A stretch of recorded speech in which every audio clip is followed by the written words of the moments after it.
And the other thing it's really important to emphasize is that as you're doing all these corrections and these improvements, it's really important to still maintain a happy atmosphere, a happy tone, as opposed to constantly feeling like they're always being corrected or feeling like they're always doing something wrong, because I feel the same way a lot. I feel like I can't do this, or I feel like I'm not good enough, or I feel like this is so frustrating. But it's very important for them to keep it light and happy and say good night, good night, and then don't forget to say it.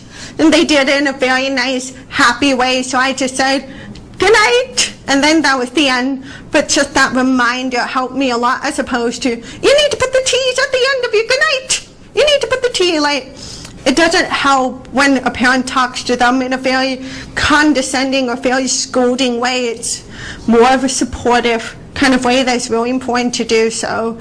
But I just really want to emphasize that it's not going to be an easy path. But we are here to help you and to give you a solution. But you parents play an incredibly important role in your child's future and your child's success.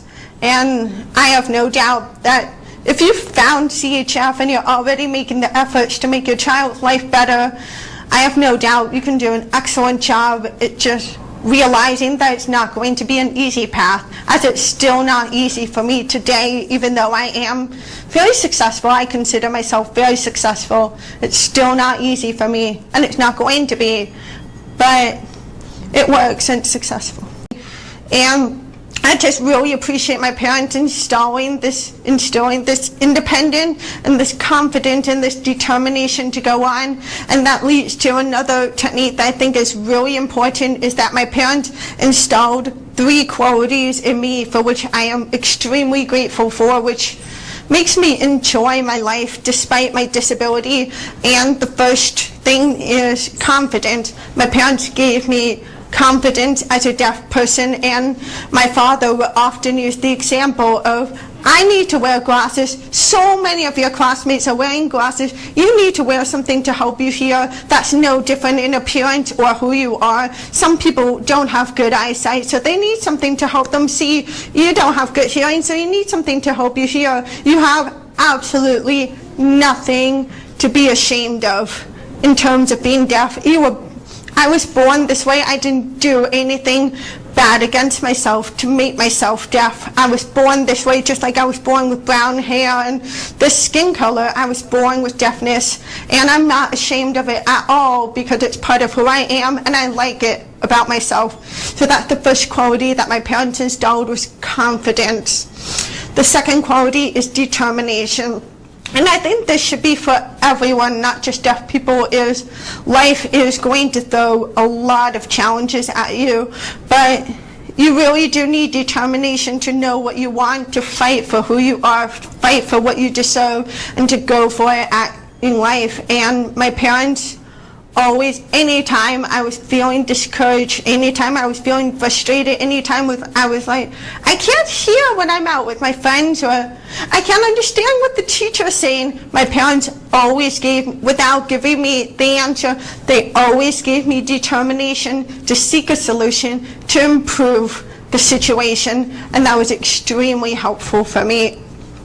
And the third thing that my parents gave me that I really think needs to be emphasized, that really needs to be emphasized, is that they gave me a very happy childhood. My parents, I have an American mother and a Chinese father, so I came from 2 completely different cultures, 2 completely different ways of raising children, 2 very different cultures, and that can create clashes sometimes.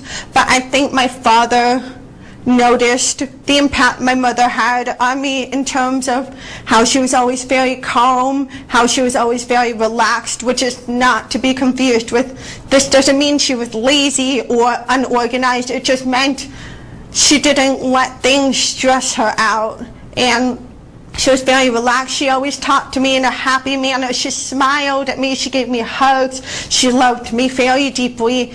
And that led on to other qualities such as how I see my hearing, how I see my struggles in everyday life. If parents are always scolding their child, or always saying you can't do this, or giving them a lot of negative affirmations, that builds on a lot of stress on you as a child. And I still find myself in stressful situations now, but I realize that it never helps to get stressed out, to panic, to freak out. You always need to calm down and realize it could be a lot worse. See what you can do about the situation and move on. And that's why it was so important for me to have a happy childhood, in the sense that I was able to appreciate that I do have hearing despite my deafness, able to laugh and have fun with my friends even though I can't always hear them. It was really important for me to learn to play on the playground even though I know people are going to be calling me and I can't hear them.